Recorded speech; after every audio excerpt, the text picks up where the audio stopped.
Hey everyone, welcome back to Chocolate and Spice to Brown Women Talk. I'm Nidhi, 14 years married and a mom to a very active 6-year-old. And I'm Neha, married for 21 years, and I have a 19-year-old son. And I'm going to introduce you to my husband of 21 years. Here's Ashish. He's just popped in to say hi. And we're going to be talking a lot about relationships today. So, between my sister and I, we've lived the full arc, diapers to dorm rooms, and we've seen how parenthood transforms marriage, the identity shifts, the joy, the resentment, the stability, and the surprising way love evolves. And research shows that about 67% of couples see a significant drop in relationship satisfaction after having their first child. But stats don't tell the whole story, right? They don't capture the stillness, the stability, or the moments that make you fall in love all over again.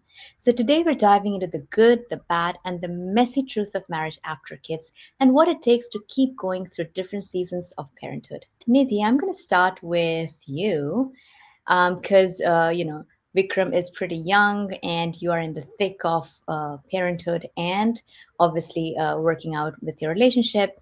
So, the question for you is how did becoming parents change the fundamental dynamics of your marriage? Honestly, I feel like the shift began even before our son was born during pregnancy. It's like my body was changing, my hormone was all over the place, and my husband had like no clue. He was excited to become a father, but he didn't really understand what was going on with my body. And in the first trimester, I had intense nausea, and he was so excited. He thought I had to eat more, so he would take me out to eat a lot, and then I wouldn't be able to eat. And he just wouldn't understand why I'm so tired all the time and why am I not eating. And that was like a wake up call for me when I had to tell him, look, you need to do your research.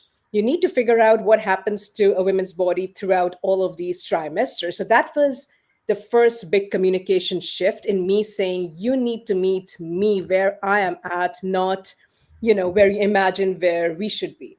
And then after our son was born, then, the dynamic changed again. It deepened, I would say. And nothing prepares you, and I think you'll agree, and nothing prepares you for how extreme the newborn stage is. Like people tell you, you won't sleep, but you don't get it unless you really, really understand what chronic sleep deprivation is. So, my body was going through so much, and I was breastfeeding. I was on a maternity leave. He had to go back to work after 2 weeks. And, and he was sleeping. We were sleeping in the same room, and he was snoring. And he was snoring and waking up the newborn, and he was waking me up. And at that time, I had to tell him that, hey, this is not working. You need to move to the guest room. And it might sound harsh, but I think that might have saved our marriage because I was not resenting at that time him sleeping and me doing so much. And, all of those things, just, this communication really helped. And that was a part of us realizing that marriage after kids is about redefining partnership in real practical ways. So I don't know how you feel about this, but since it is fairly new to me, I feel like the trauma has not gone away of the newborn stage. Oh, yeah, yeah, yeah. Yeah, it's like I mentioned earlier in my introduction for audiences, my son is 19, going to be 20 soon. So it's been a while. And our relationship has shifted a lot along with how he has grown. I don't fully remember exactly the exact emotions I had, but I think the story of my relationship is slightly different from yours. There's a nuance to it because if I remember correctly, in the you guys were married for like 5 or 6 years before you decided to have Vikram, right? In my case, within a year of our marriage, we decided to have a kid. So there is a difference in the relationship longevity, the structure of it. So we were fairly new to each other when I got pregnant. And again, remember, for our audience, it was an arranged marriage, which means my husband and I didn't really know each other very deeply or as deeply as you'd expect in a typical love marriage. So we were still learning about each other, and I got pregnant. So there's additional responsibility and things you have to do when you get pregnant. So again, I don't really remember whether we fought or not, but maybe because we were so new and it was such an exciting time. So we were both so young. We were just so excited and full of energy that we didn't really think there was much argument. And also I was very young, so I have a feeling a lot of the time I did not argue with my husband much. And unlike you, I hadn't found myself as much. So I would go with the flow of whatever was happening. And I have mentioned in some of our other podcasts of how much I suffered in my pregnancy. Only because I did not know how to take care of myself or to ask for help. And this is an extension of that. Like in our relationship, I just didn't feel confident enough to go and ask for help or mention when something was not going right.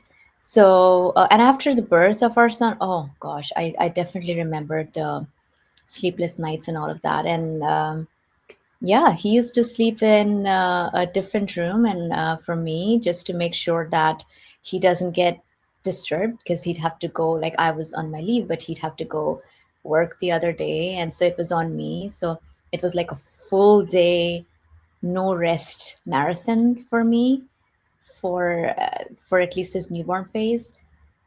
I don't think I got a lot of help from him, to be very, very honest, in the first or second year of my son's, after my son's birth. All So interesting. right. And you did mention that obviously you had Aryan very early, like first year of marriage, but is there any part of pre-kid relationship that you miss? Like in my case, I miss the spontaneity. Like you mentioned that I was married for like six years before we decided to have a kid. So there are parts where it was just both of us.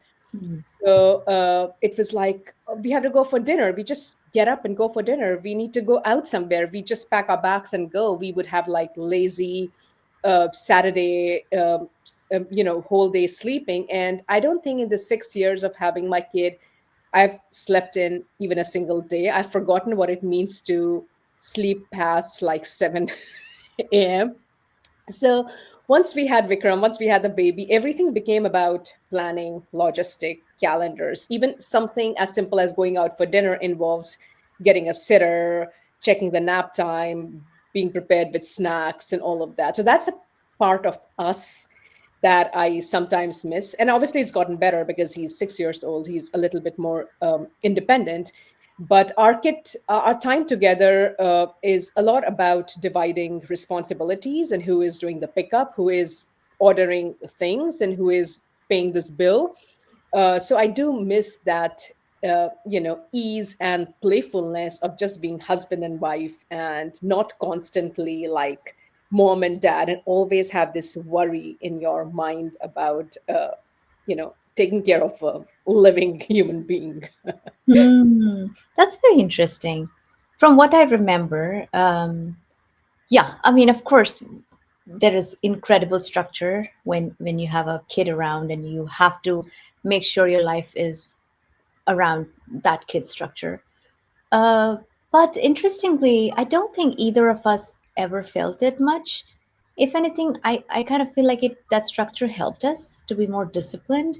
So now, of course, you'd get more tired, and all of that is true, and the spontaneity was lost. In fact, I remember my husband and I joke with each other that it's only after our son left for college that we even recognize we have any topic to talk about, or we started discovering stuff about it. It's like such an incredible feeling, because I think until he was with us at home, we used to mostly talk about him. Like ultimately, it could have started with a different topic, but then we would, okay, always like go back to our son, or what we are planning, and our family and things like that. So I think that is very true. When you have kids around, your mind is fully occupied by that. And then how do you make sure your relationship uh, blossoms with that?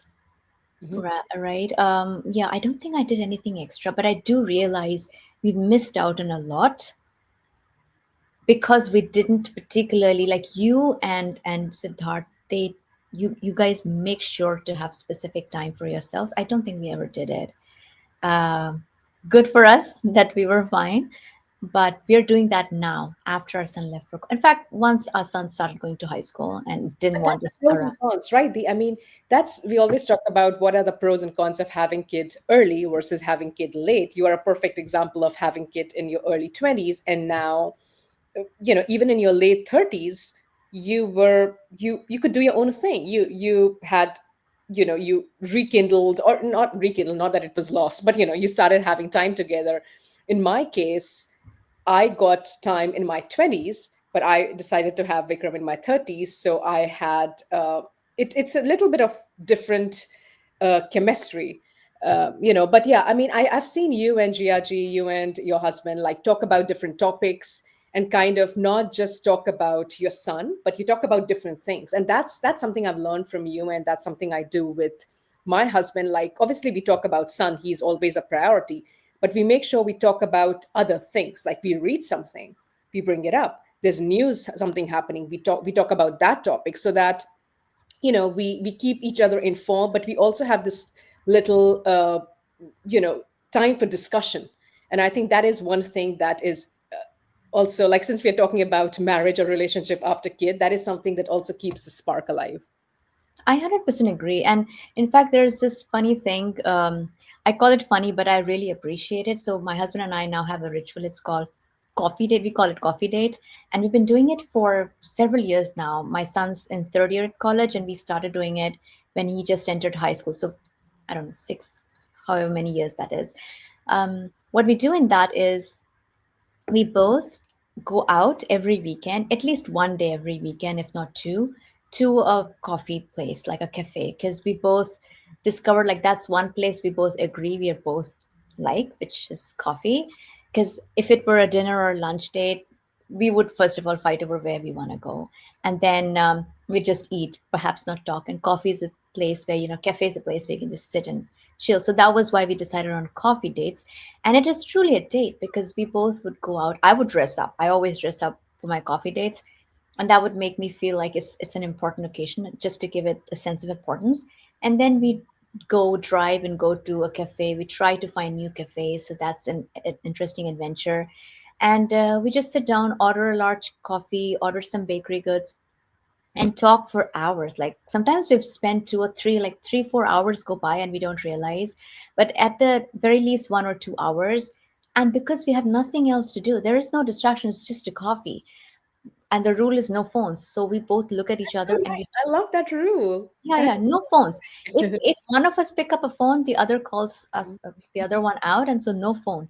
And we try to talk to each other, and if we don't have anything to talk, we'll sit together in silence, which is still fine, but we spend that time with each other. And we both really appreciate it because we realize like the amount of talk we've had in that date, and we've had like hundreds and hundreds of dates by now, we cannot have at home. Like, if even if we try to duplicate that situation at home, it doesn't work out. Because we might switch on the TV, and then we get distracted by TV, we're not really listening. Or say Millie, our dog, she comes, and then I start petting her. Or randomly somebody opens a laptop, and a work thing comes up.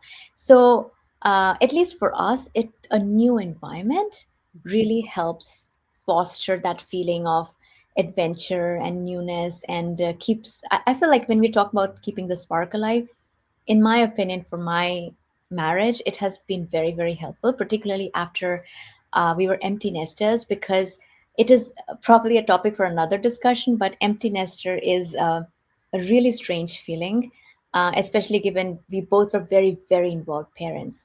And so, what now? Like, what is our identity? Who are we to each other? There were so many questions I can go on and on about. And this grounded us. It's like, oh, we like each other actually. Oh, that's why we are together. Oh, we don't just love each other, we like each other, we like to talk with each other, we like to just sit with each other, and it's cool. So yeah, talking about communication style, like, we are very different people, my husband and I, very, very different. But these bonding moments keep the spark alive. yeah. Yeah, I mean, I think throughout the relationship, the communication has to evolve, right? Without it, I feel we would have cracked, like our relationship would have cracked under pressure in the first few months. Because once you have a child, like, I think if you don't have a good communication, that can break or make things. At least that's what I feel. The first year is so important. And for us, it really helped to like set up routine and structure. And whether it's like calendar to set up, like, organize things around. And we became more honest. we became more direct. We didn't like hold back. I don't think when you have a child, you have luxury of holding back anything. And that is really worked well for us. So yeah, I mean, we have people always say communication is a key in a relationship, but I do feel that not holding back anything and truly communicating and learning how to do it in a gentle manner is a skill that I have learned in this 14 years. Oh yeah, yeah. I totally agree. Because no two people are alike. Yeah. And in your case, in my case, we're both very different from our respective spouses. And so there is room for error, right? Like there is room for misunderstanding. And the only way you prevent that is by openly speaking out. So that's been, I mean, this was a learned experience. I wasn't always ready to speak about myself. And you know me, like it's hard for me to open up, but I feel like over time, the more I opened up, the better we Mhm. got in terms of relationship. And again, I do not remember the details as you know my son was growing up and how our relationship evolved. But I do think, to a great extent, we would speak up. Like if we didn't like the way one of us was parenting the child, or like I wanted my son to learn piano, he really wasn't keen on it. He couldn't understand the point of why he our son needed to learn piano. And I took a decision, like I was like, it has to happen. And he went along with it. And so that was an example of where, you know, even if you don't agree, like you disagree and commit, like, and it worked out fine. And similarly, I did the same for certain decisions. Like he would every weekend, even with the kid, like you were mentioning how hard it is to go out with a kid. I think regardless of what age our son was, we would go out every weekend. And that was very hard because we were both fully working parents, and at different ages, you know, our son wanted to go out or not go out or had his own needs. And I had to figure out, because my husband would not help me in that. So I had to figure out the whole thing and how to keep my son happy, how to keep ourselves occupied. And it would be a tax on me, because more than myself enjoying those moments, I would spend time making sure both of those folks enjoyed their time. And so for a very long time, I don't think I enjoyed going out, but I did it anyway, because I was like, you know, there's a balance. I Mhm. make some choices, he makes some choices, and it's okay. We gotta adjust. So yeah, I mean, it's very hard. Like the only thing I've learned from all of this is there is no traditional role. To a great extent, I used to do everything for our son in terms of cooking and cleaning and his homework and things like that. And now my husband does most of the stuff, and it's totally okay. Yeah. So Yeah, exactly. I mean, traditional role, like as a mother, there are a lot of things that you have to do. There is no outsourcing it to your husband yeah, in those ways. So, but initially, when I became a mother, I had like no clue what I was doing. It was like even connecting with the baby was hard. But very quickly, I did realize that this is the most important job I'll ever have. It's like raising a child, like shaping a human being. But at the same time, I also knew that I didn't want to do it alone. I wanted to do it with my husband, and not just as like co-partner, but like a co-parent, but as a partner, like somebody to witness how much joy it brings to, bring this human into the world and, see this person grow and be happy and strong. So that is where a little bit of my connection did shift. And it was not just about us as a couple anymore. It was about us as a team building something bigger than us. So this is exactly what he talked about. Like you compromise, but you know that you're working towards something. yeah. And do you think you lost yourself in motherhood? I mean, initially, yes, in the first year, it was so incredibly hard. Like, I was struggling, I was burned out. And then when Vikram was 9 months old, COVID hit, we all were home. He had just learned how to walk, and I had a full time job. I was totally burnt out. But at the back of my mind, I always knew that uh, I'm more than a mother. That I always knew that I'm not born just to be a mom. And that is something that stayed with me. So even when I was like thrown into changing diapers and Zoom calls, I always was able to hold on to pieces of myself outside of motherhood. So slowly, when he started becoming more independent, when Vikram was like 2 or 3 years old, I went back to my things that brought me joy, going back to my career. Like, obviously I started work after 3 months, but then like climbing the career ladder, I had more time for it, meeting with my friends, going back to my hobbies. So, yeah, eventually, the first year, yeah, I did lose myself, but I found myself again and in a better way. Like, I didn't go back to the same person I was. I became a better version of myself because I learned how to manage my time better. I learned how to prioritize better. I learned how precious my energy is. I learned how precious my time is and who to give my time. So it was a better version of me. So yeah, that Yeah. helped. Yeah. That's a very helpful thing you just mentioned, because I do think, especially the first year, of once you have a kid, the first year is just one of those times where you have to dedicate more of yourself to the baby. And it's very easy to get lost. But in terms of relationship, also it's hard because you are far more lost in the baby than in yourself, and therefore, consequently, of course, with your husband, and who therefore gets the least amount of your time and energy. So it's hard for me to imagine what they feel, what my husband felt when I didn't give him. In fact, in my case, I did lose myself in motherhood for very, very long, not just the first year. My identity was incredibly entrenched with becoming a mother. So even though I had a full-time job, and I was doing a lot of other things, I had other activities I used to participate in, being a mother seemed to me like the ultimate thing to do. And I really appreciate you saying that you have made sure to keep your own spark alive, because one, that is important for self, but also for our relationships. I feel like only when you keep your own spark alive as a person Mhm. can you also help your partner feel that spark. Because I sometimes wonder, like, maybe husbands, especially if they're not that deeply entrenched into fatherhood as we are into motherhood, they must get a shock to their Yeah, system, right? yeah, What, who are they in this equation? Uh, you know, yeah. so I don't Uh, know. We I have should an empathize with dads or Yeah, not, but we should bring them in, but why? Since they're not in, it'll just are part of the story. But when you saw your husband, Jiaji, like when you saw your partner as a parent, like how did your love for him change? it's an interesting thing you bring about, because again, what I was hinting at earlier was that I was far more entrenched, or I recognized myself as a mother, as a parent, far more than I feel like my husband did. Now, if I were to ask my husband, I'm pretty sure he'd disagree and he'd say he was very much involved. But I'm talking about visibly, like in terms of action and how much you talk and the emotion you show. So to that end, I was so into that world of motherhood that I do feel like I neglected him.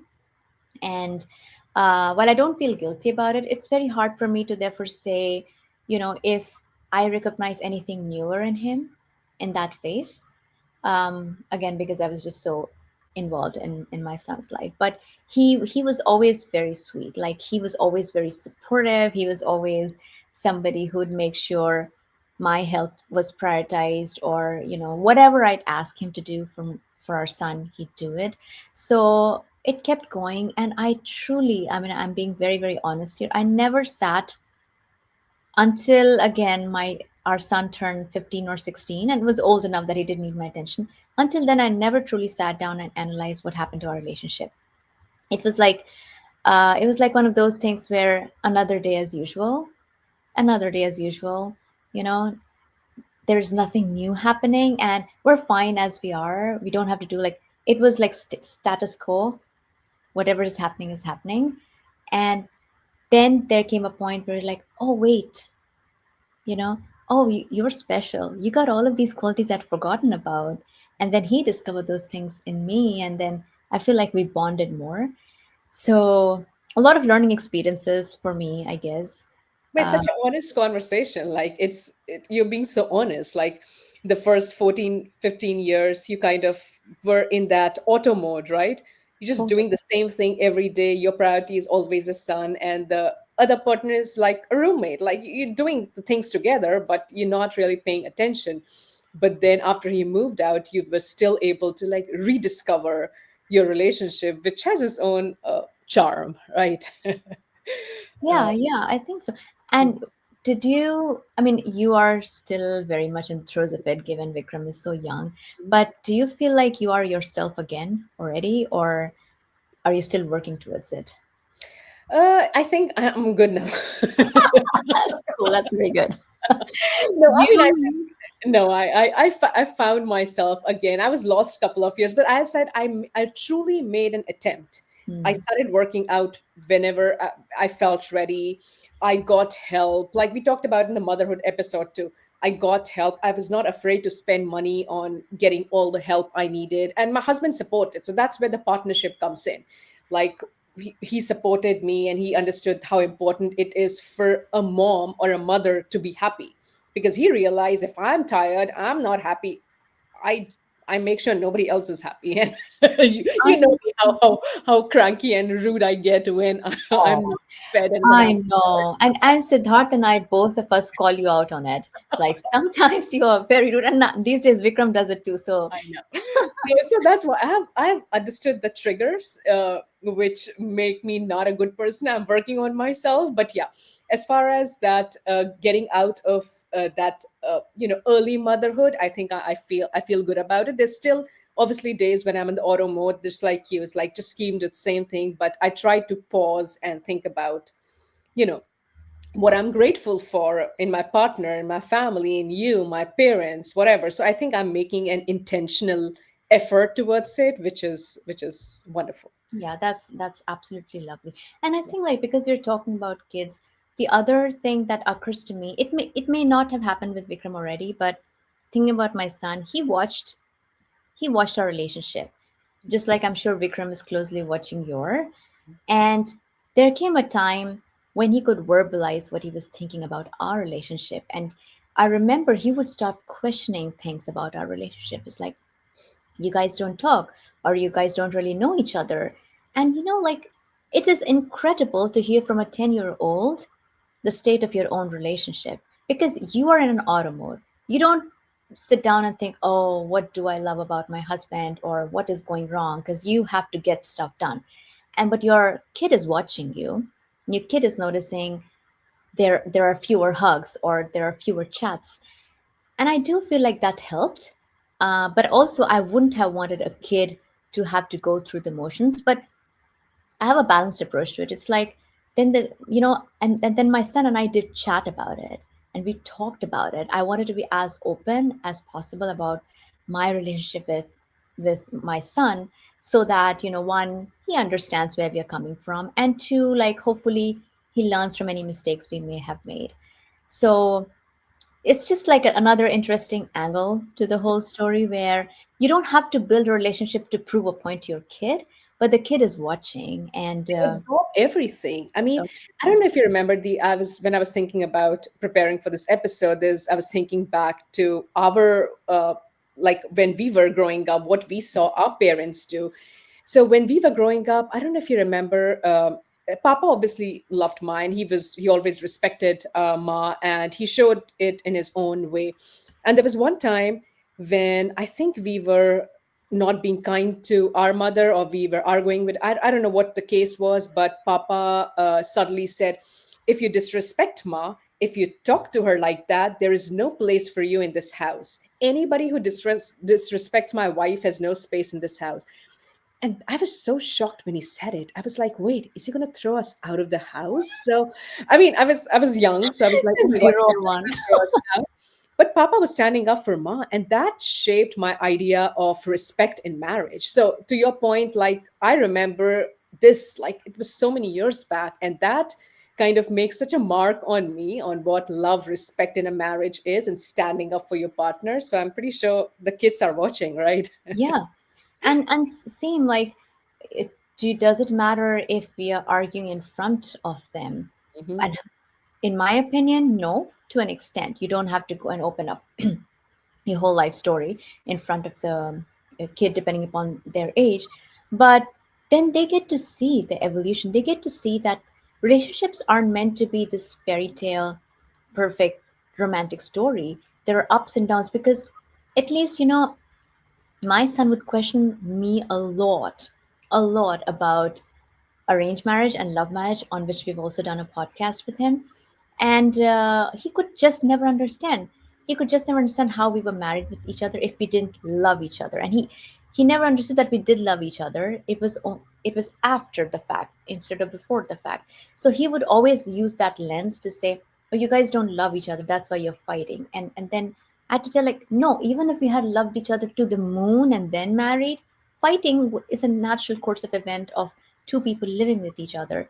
So I feel like these are valuable lessons. Yeah, these are valuable lessons. And Aryan asked all of this. I'm assuming he was like 10 or 11. He had Yeah. more comprehension, like he understood more. Like Vikram is 6 and he sees us argue. Like we are human, we disagree with each other. And I've noticed that when we argue, he kind of gets scared. Mhm. He kind of retreats to a corner. And I see that it affects him and we acknowledge it. We are pretty aware. But we also try to make sure that he sees us resolve an argument. And my husband and I make an attempt that he sees that, my husband and I shake hands, all right, resolve. Or we try to communicate to him after, and I try to go back and say that, hey, just because mama, papa argue, that doesn't mean we don't love each other. We are adults, we disagree, we have our own opinions, we don't always agree on everything, but that's okay.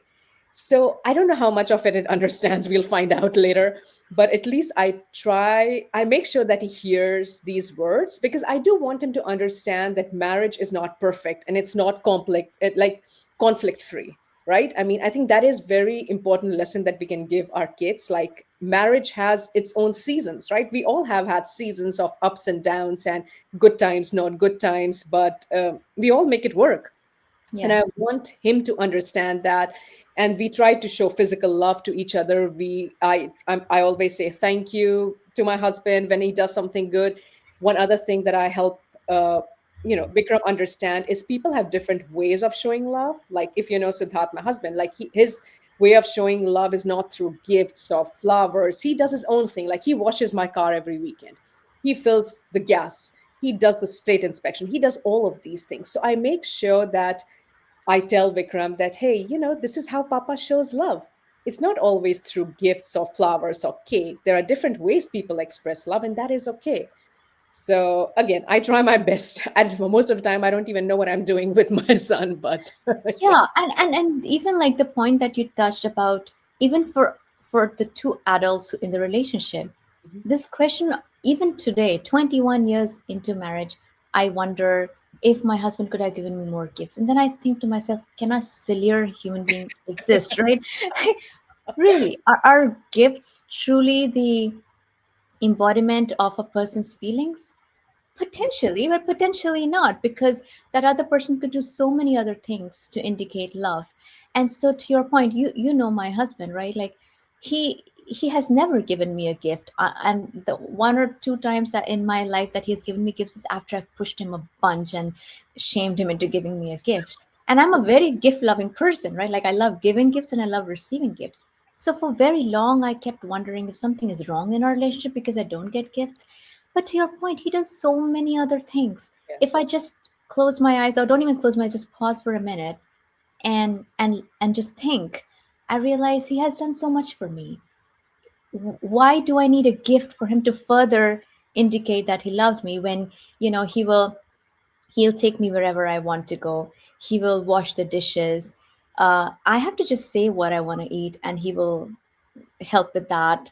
Like these are very even silly examples. There are obviously deeper examples of things he has done for me in my life that I am incredibly grateful for. And all of that is coming from a place of love, not from a place of I don't know what. Like it is definitely a love in a relationship. So I do think, like, um especially when we are young, you know we think, oh, love and romance in marriage means it's 50-50, and it's a lot of gift giving, going to beautiful places and hanging out. My idea of a great relationship is if every day you're balanced, you are able to talk to each other freely, you're able to come to a conclusion more easily than not, and you don't mind spending time with each other, what more do you want in life, really? Right? Like that is amazing stability. That world is chaotic. Life will throw crazy stuff at you. You need that stability to just breathe and know you have somebody you can lean on. For me, that person who I can lean on is the best gift I could have got. Yeah. And setting the expectation, I think you brought a point about 50-50, Yeah. and wanted to share an example when our parents were here when Vikram was born. And in the initial stages, I was very dissatisfied. Like I was always complaining to my mom that Siddharth is not doing this. That's not like I'm doing everything. And that's where mummy had told me that always remember that, especially after you have a kid, marriage is not 50-50.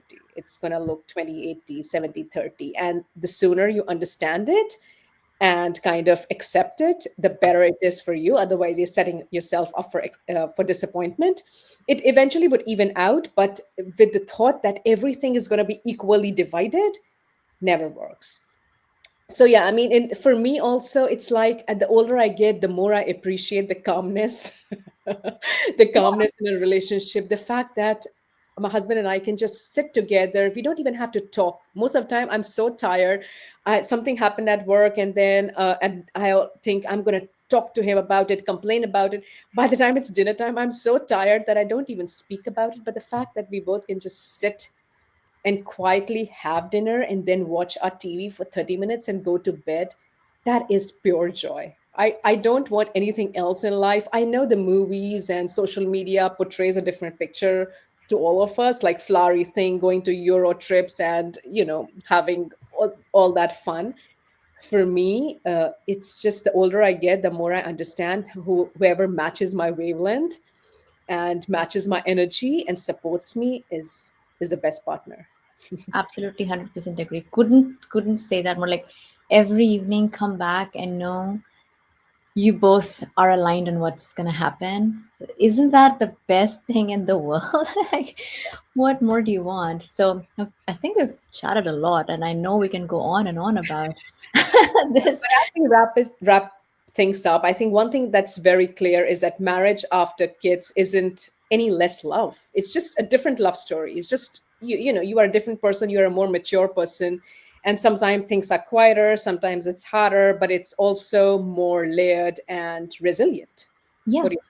It don't 100% agree, and we've learned that the secret isn't keeping things the same. Like it's not going to be exactly the same for first year to 21st year, but we have to keep choosing each other through thick and thin. And yeah, with that, to anyone listening, whether you're navigating toddler tantrums or teenage rebellion, no, you're not alone. Most couples struggle, and what matters is protecting the friendship, finding ways back to each other, and remembering that investing in your marriage is investing in your family. I hope you enjoyed this episode. This was just our experience, and we were sharing our story. It was not meant to be a lesson, but you'll get this podcast wherever you get your podcast. Visit us at chocolateandspicetalk.com. Leave us a comment, engage with us. That truly helps us. All right. See you next time.